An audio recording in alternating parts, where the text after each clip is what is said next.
Ikaw si Billy Joe Canales, yang kaya Brugar to. Ikaw Billy Joe Canales yang kaya Brugar, among ginakop sa sala nga criminal case 7410/20 for violation of city ordinance. Nag-issue ni Presiding Judge Edmundo B. Tracas sa 10th Judicial Region, Malibala City, Province of Bukidnon.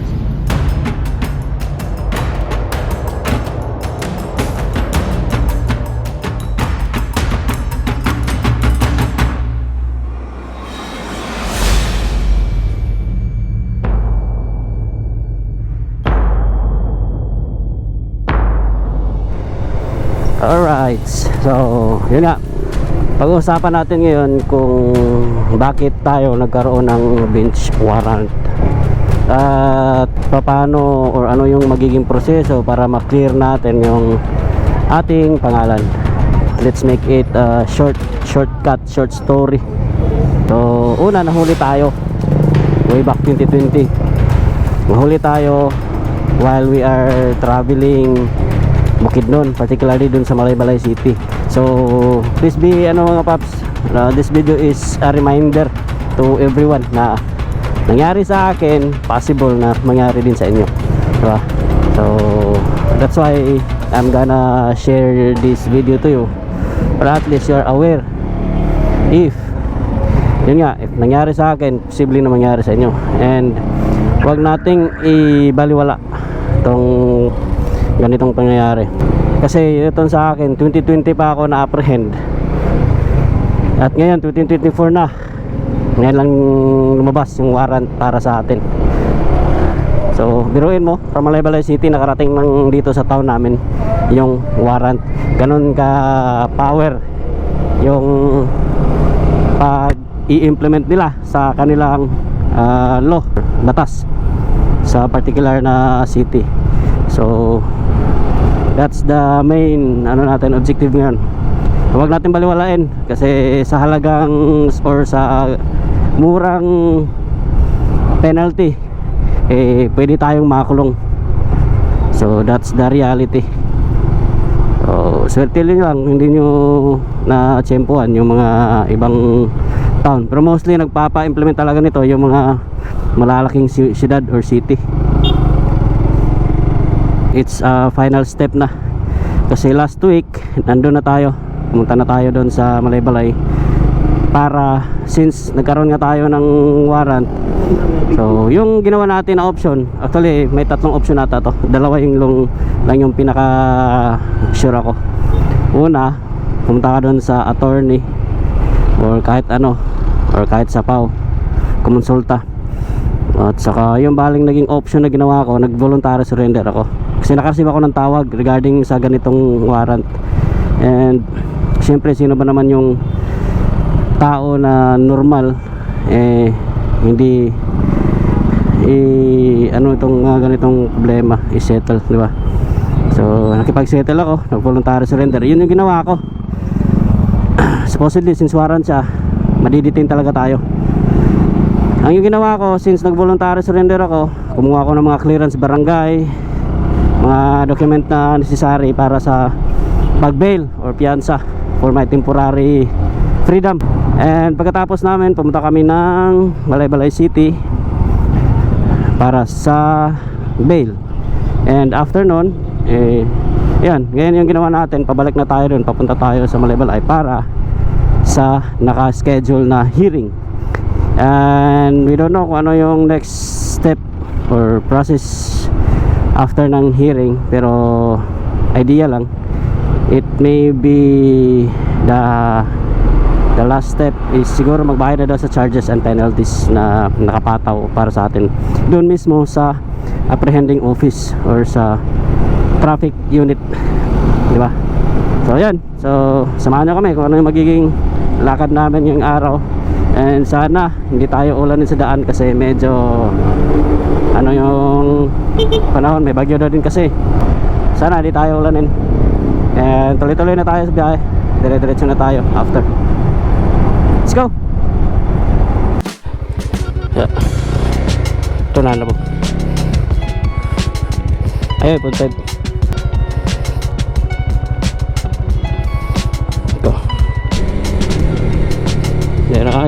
crossing na ta. Wala ray ano. Para 10 minutes. Dito na tayo sa Alae. Let's go.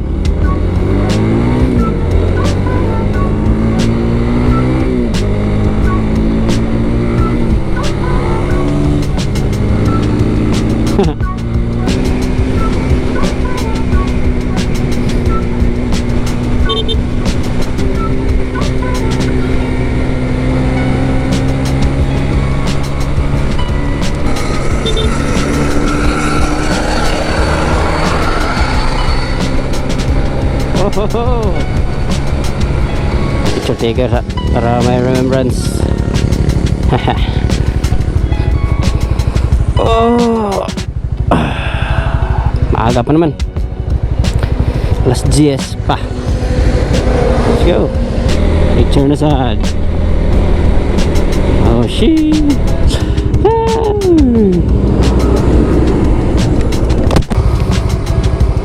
Alright, top speed.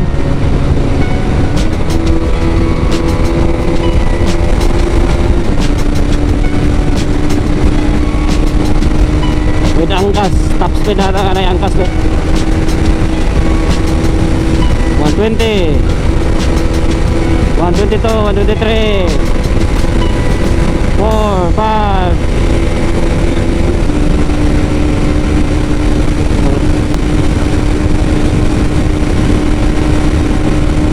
27.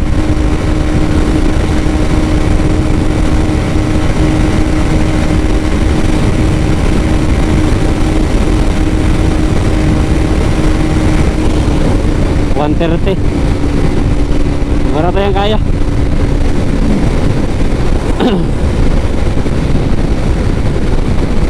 Alright, welcome to Balay City. Pangatlong balik ngayong buwan. Nothing can keep us apart. She'll be the one I was meant to find.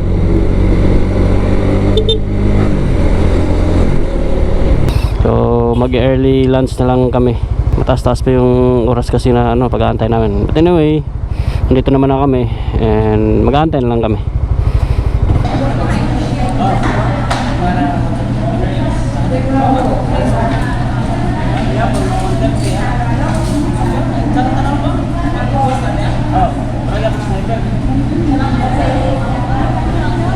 Kaka alas 12 pa lang and meron pa tayong 1.5 hour kasi 1:30 yung hearing time. Chip, adapit pa Kapitol. Kapitol, kadang na ikahoy dyan sir, oh, sa plaza. Lang ka, straight na po, Kapitol po. Thank you. Wala na technic club.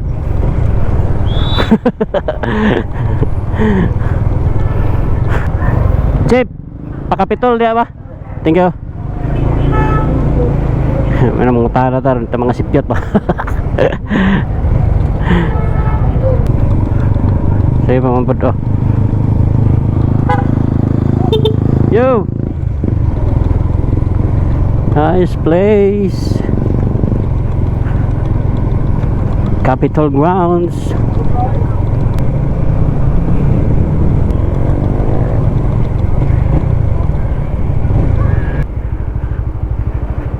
Ayan, dito na tayo. Alright, so yun na. Ito kwarta mo din eh.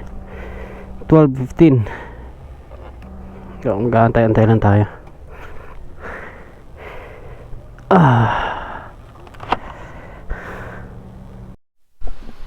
Alright. Ito na papasok.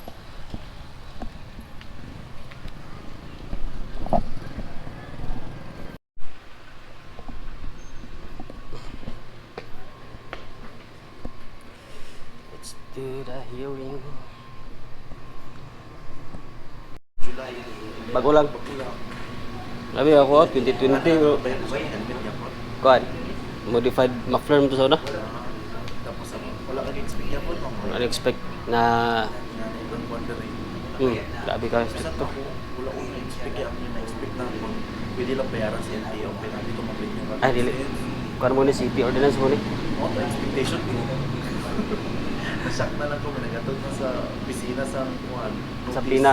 Hindi pa, notice pa. Notice na ma-appear. Dagan na ako siya dali, bisag layo ka, nagmotor mo pa ito ba ulan-ulan, pag-abot din, mangkot ko dito, wala ka na dapit, wala pa daw.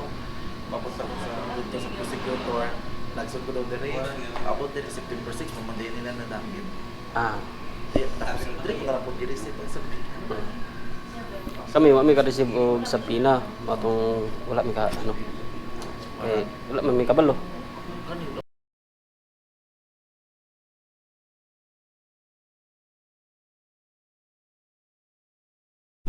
Okay, so kakatapos na natin dun sa loob. Tuloy, madali lang naman yung proseso. So you have to plead guilty. Babasahan ka lang. Aminin mo lang na nagkamali ka para madali. And yung mangyari, pagkatapos mabasa, babayaran lang yung violation doon sa TMC, which is yun yung gagawin natin ngayon. Ulan. Lakas ng ulan, no? So yun yung mangyayari ngayon. Sakay lang tayo ng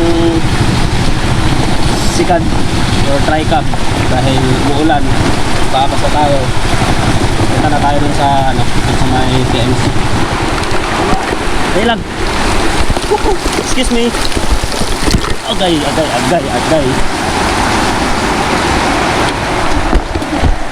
bawat naman.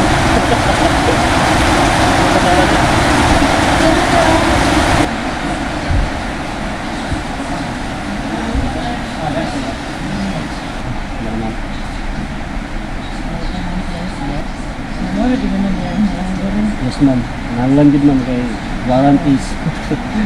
Pero wala ka nagigay, diretso na yan. Wala na. Ay, last week nag-bill ko. Pero at least, Pensa ko. Then, i-reschedule ang hearing karon. Then, marami daw ni last.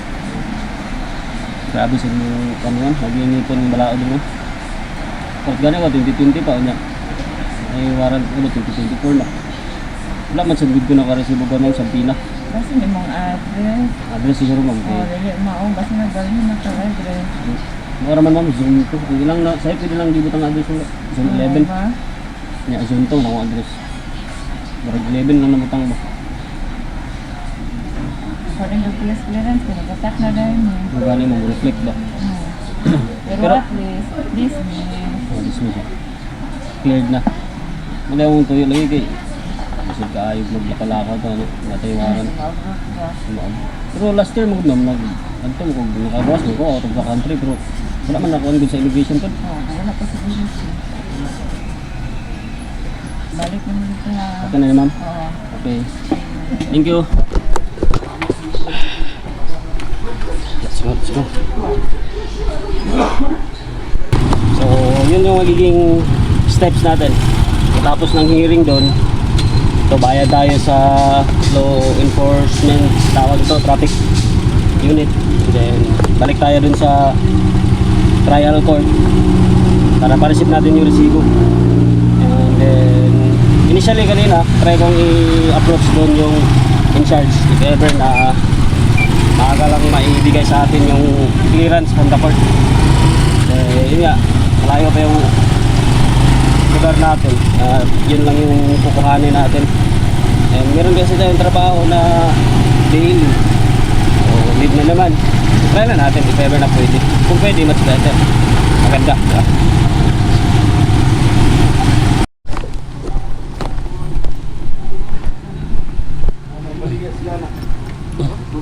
Sir, tara sir.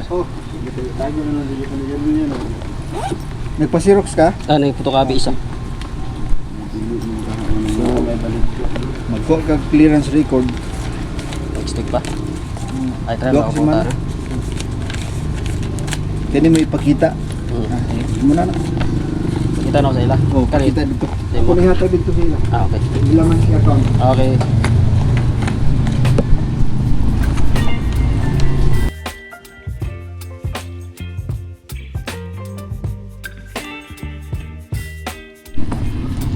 Ma'am, salamat. So, yan. Pauwi na kami to our hometown. Actually, magbabait yung kasi sa amin dito. Tayo na lang ng 2 weeks yung clearance from the court. Kasi need na yun kapag halimbawa kukuha tayo ng police clearance at saka NBI clearance. Ulit na ta. So, ganyan lang ang nagiging proseso. Sa amin naman ang enforcer ni Sir Tabius din. Hindi lang siya ganun ka ano talaga, like civil cases. It's a violation from the ano lang city ordinance under traffic management unit. So it's a lesson to be learned na huwag nating baliwalain yung mga ganitong problema, lalong lalo na kapag malalaking siyudad na yung involved, kasi meron talagang ganun na nag-i-implement sila, strictly implemented yung kanilang city ordinance, lalo na dito sa ating mga rider pagdating sa traffic. Bali yun lang. So papagasan tayo, tapos ihi, tapos uwi, and that ends our day. Up. Especially for you. Dito talaga pikas day. Special for you.